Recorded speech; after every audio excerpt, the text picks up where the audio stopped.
All right. So we talked about amines, and I forgot to record it, but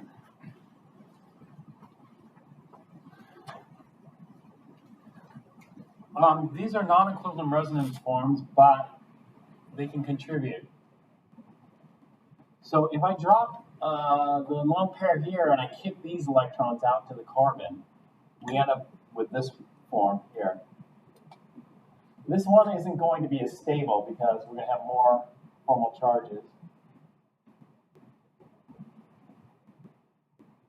Or are we? Let's see what we end up with. We're going to have a negative formal charge on this carbon rather than on the oxygen.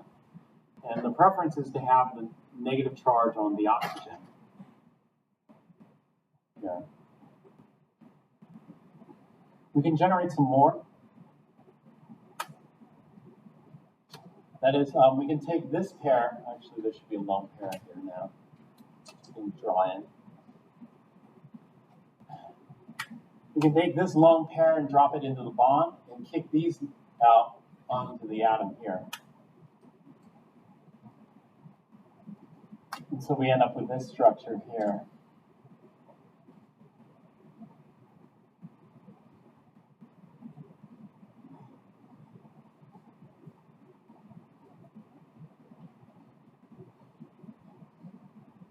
The formal charge there. And then we can bring these into the bond here and kick these out up there.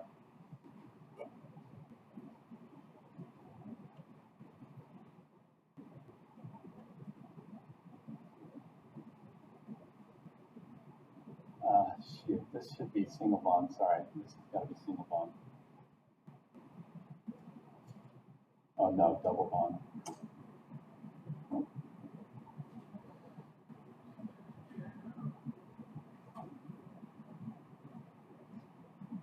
Okay, and then finally, we can kick these into the bond here and then kick these back out here. And we end up with pretty much the same structure as this. We're back where we started.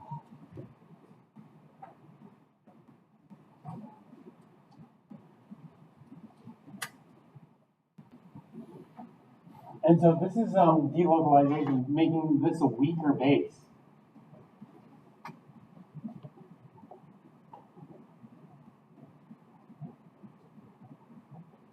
This will be a stronger base because it's localized, the negative charge.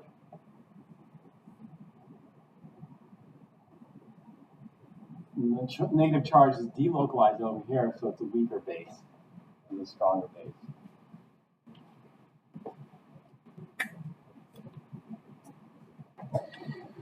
So in a similar fashion, we're going to get this.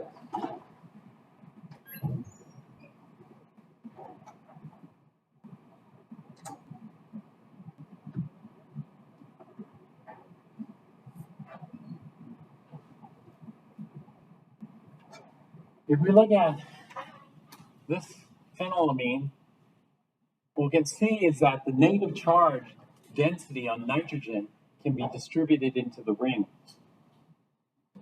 If the negative charge density can be distributed in the ring, then the negative charge density is delocalized.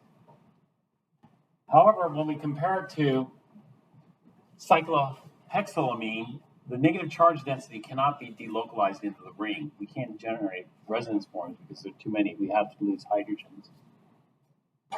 And so this is what accounts for the difference in basicity.